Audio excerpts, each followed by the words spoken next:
je suis donc Liliane Ancelin.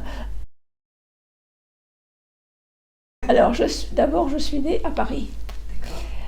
Mais je n'y suis pas restée longtemps parce que mes parents ont acheté un terrain à Conflans, dans le quartier de Chenevière, vous connaissez peut-être. Et donc ils ont construit une maison et je n'ai pas de souvenir de mon temps à Paris. Et je devais avoir à peu près 3 ans et demi, quelque chose comme ça, quand je suis venue par là.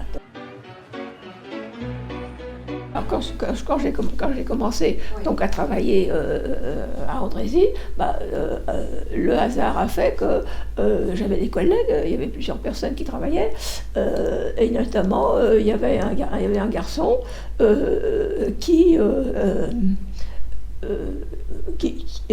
avait des amis comme bien et qui m'a fait connaître mon mari. Ah oui, Roger Ancelin. Roger Ancelin.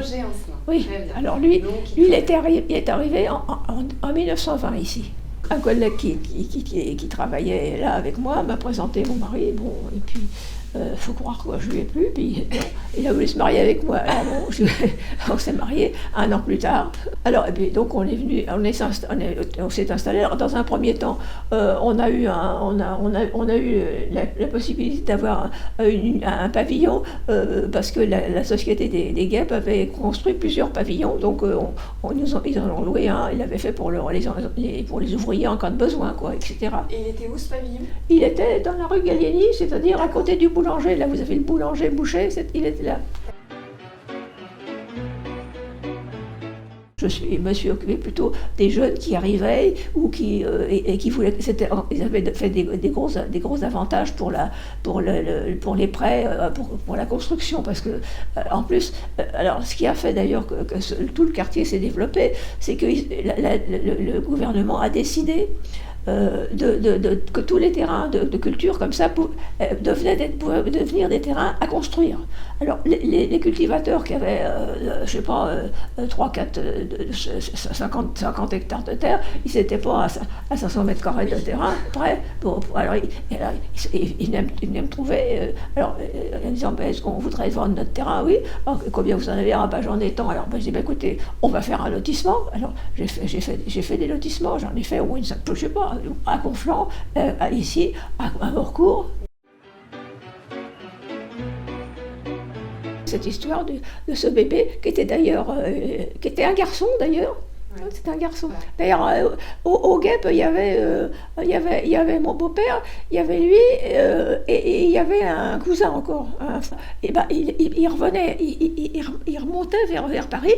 Hein, et il était donc dans la cabine où je fais ça. Et puis bon, alors, il venait de croiser le père dans un autre voyage, qui remontait au contraire vers la Normandie, le père de ce petit garçon. Hein. Alors il lui avait donné un coup de trompe pour lui dire bonjour. L'autre avait répondu un coup de trompe, et puis hop, chacun, ils ont poursuivi leur cours quoi, de voyage. Et tout d'un coup, mon beau-père, d'un seul coup, il voit une forme blanche à droite de comme ça, qui flottait sur l'eau. Alors, il a cru dans un premier temps que c'était un morceau de chiffon, ou dans un premier temps, bon, puis il a regardé quand même de plus près, puis il a quand même vu, et ce bébé pleurait pas, il disait rien. Il a vu que c'était un enfant, et puis, alors, donc il a tout de suite attrapé un pic. Ils avaient des pics comme ça pour ramasser des fois des morceaux qui traînaient par terre dans la Seine. Alors il a attrapé cette griffe là, cette chose, hop, et puis qu'il a piqué dans le flou là, et qu'il a tiré.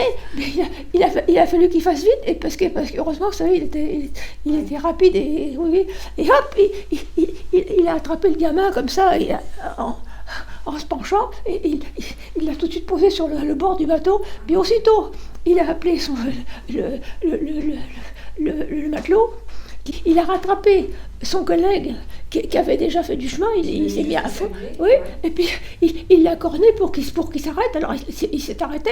Puis, quand il s'est retrouvé à côté de mon beau-père, il s'était pas aperçu que le gamin était tombé à l'eau. Il avait sa femme avec lui. il n'en faisait pas une affaire. C'était pour lui, c'était pas que. Il avait dû voir déjà d'autres choses que ça. Hein. Il a revu, hein, vous pensez bien que puisqu'ils se croisaient quasiment tout le temps, parce ils faisaient chacun le même trajet. Alors c'était une fois, ils auraient pu être côte à côte. Ils l'auraient peut-être pas vu, je sais pas. Oui, vous voyez, sûr, ils auraient été tous les deux dans le même sens, ils n'auraient peut-être rien vu. Tandis que là, parce qu'ils s'est croisés.